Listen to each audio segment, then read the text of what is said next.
Hello friends, welcome to my YouTube channel. पिछली video में हमने भूतकाल को पढ़ा था, भूतकाल के बारे में जाना था। इस वीडियो में हम काल का तीसरा पार्ट पढ़ेंगे। तीसरा पार्ट कौन सा है? भविष्य काल। कौन सा तीसरा पार्ट? भविष्य काल। ठीक है। अब ये भविष्य काल क्या होता है? यानी कोई भी क्रिया जो भविष्य में हो वो क्या कहलाता है? भविष्य काल कहलाता है। अब हम इसकी परिभाषा पढ़ेंगे। क्रिया के जिस रूप से ज्ञात हो कि कार्य भविष्य में होगा वह भविष्यकाल कहलाता है। ठीक है। कोई भी कार्य होगा या क्रिया होगी वो भविष्य में होगी तो यानी वो भविष्यकाल कहलाएगा। उदाहरण क्या है? पहला उदाहरण, राधा पत्र लिखेगी। ठीक है। राधा पत्र लिखेगी, ये यानी कि भविष्य की बात कर रहे हैं। ठीक है। क्रिया कौन सी हो रही है? भविष्य की हो रही है। कार्य भी कौन सा हो रहा है? भविष्य का ही कार्य पता चल रहा है। शायद आज सुबह को वह आए। ठीक है। ये कौन सा कार्य हो रहा है? भविष्य के बारे में बात हो रही है। ठीक है। ये था भविष्यकाल। अब भविष्यकाल के तीन भेद होते हैं। कौन कौन से होते हैं? पहला है सामान्य भविष्य, दूसरा है संभाव्य भविष्य, तीसरा है हेतु मध्य भविष्य। अब हम पहला वाला भेद पढ़ेंगे। पहला भेद कौन सा है? सामान्य भविष्य। अब सामान्य भविष्य क्या होता है? सामान्य भविष्य के बारे में हम पढ़ते हैं। सामान्य भविष्य है, इसकी परिभाषा पढ़ते हैं। भविष्य में होने वाली क्रिया के सामान्य रूप को सामान्य भविष्यकाल कहते हैं, या जिन वाक्य के अंत में गा, गी, गे आदि शब्द आते हैं वह सामान्य भविष्यकाल कहलाते हैं। ठीक है। यानी कि जिस वाक्य के अंत में गा, गी, गे आए वहां पे सामान्य भविष्य काल होता है। उदाहरण पढ़ते हैं। पहला उदाहरण बोल रहा है राधा पत्र लिखेगी। ठीक है। देखिए इस वाक्य के अंत में क्या आ गया है? गी। ठीक है। तो इसमें क्या है? सामान्य भविष्य काल उपस्थित है। दूसरा एग्जाम्पल है हम घूमने जाएंगे। देखिए इसमें क्या आ गया ना, लास्ट में गा, गी, गे। अगर ये तीनों वाक्य के अंत में मिल रहे हैं तो वहां पे सामान्य भविष्य काल होता है। तीसरा एग्जाम्पल पढ़ते हैं। हम कल स्कूल जाएंगे।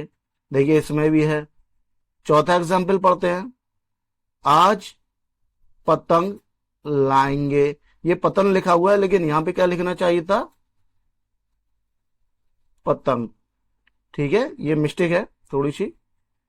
आज पतंग लाएंगे। देखिए ये आ गया ना इसमें, तो ये भी क्या है? सामान्य भविष्य यहां पे है। कौन सा काल उपस्थित है? सामान्य भविष्य काल। अब दूसरा पढ़ते हैं हम इसका भेद। भविष्य काल का दूसरा भेद कौन सा है? संभाव्य भविष्य। संभाव्य भविष्य होता क्या है? अब इसकी हम परिभाषा पढ़ते हैं, जानते हैं इसको। क्रिया के जिस रूप से भविष्य में कार्य होने की संभावना हो उसे सामान्य संभाव्य काल कहते हैं, संभाव्य भविष्य काल कहते हैं। या जिन वाक्यों के शुरुआत में शायद, संभव है शब्द आए, या जिन वाक्य के अंत में ए आए, छोटा ऊ, बड़ा ऊ आए वहां संभाव्य भविष्य काल होता है। ठीक है। ठीक है। यानी कहने मतलब ये है वाक्य की शुरुआत में शायद या संभाव हो, अथवा वाक्य के अंत में ए आए, छोटा ऊ, बड़ा ऊ हो, तो वहां पे कौन सा होता है? संभाव्य भविष्य काल होता है। पहला उदाहरण पढ़ेंगे। इसका उदाहरण क्या है? पहला उदाहरण, शायद आज वर्षा आए। देखिए शायद आ गया शुरुआत में और अंत में क्या आ गया? ए भी आ गया साथ में। ठीक है। तो क्या है? ये संभाव्य भविष्य का उदाहरण है। ठीक है। संभाव्य भविष्य काल का उदाहरण है। दूसरा उदाहरण क्या बोल रहा है? संभव है अब हम स्कूल जाएं। देखिए संभव है आ गया ना शुरुआत में, और वाक्य के अंत में क्या आ गया है? ए। ठीक है। अगला एग्जाम्पल, संभवतः मैं नौकरी छोड़ दूं। देखिए बड़ा ऊ की मात्रा आ गई ना इसमें, बड़ा ऊ आ गया, अंत में क्या आ गया है? बड़ा ऊ आ गया। तो यानी कि यहां पे क्या है? संभाव्य भविष्य उपस्थित है। चौथा एग्जाम्पल पढ़ते हैं। शायद वह चला जाए। देखिए ए आ गया, और इसमें क्या आ गया, शायद भी आ गया है। शुरुआत में शायद आ गया, अंत में क्या आ गया, लास्ट में बाकी के अंत में ए आ गया। तो क्या है, संभव भविष्य काल उपस्थित है यहाँ पे। आगे पढ़ते हैं। 5वां एग्जाम्पल क्या बोल रहा है, संभव है राम पढ़े। देखिए ए की मात्रा आ गई ना इसमें, और यहाँ पे क्या आ गया, संभव है। ठीक है, शुरुआत में संभव है आ गया और अंत में क्या आ गया, ए। ठीक है, ए की मात्रा आ गई ना। अब अगला भेद पढ़ेंगे हम।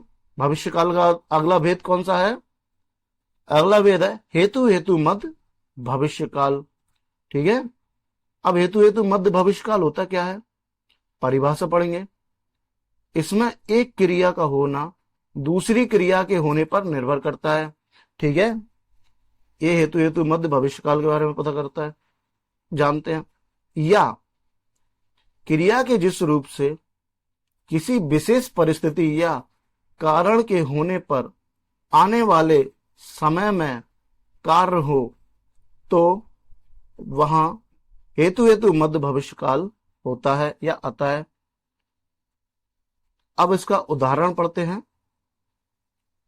वह आए तो मैं जाऊं। देखिए ये भविष्य में बात हो रही ना, पहले एक क्रिया है ना, ये दूसरी क्रिया के ऊपर निर्भर कर रही है। यानी कि अगर वह आएगा तो वह जाएगा, मतलब भविष्य की बात हो रही, अगर वो आए तो मैं जाऊं। अभी आया नहीं है ना, तो भविष्य के बारे में बात हो रही है।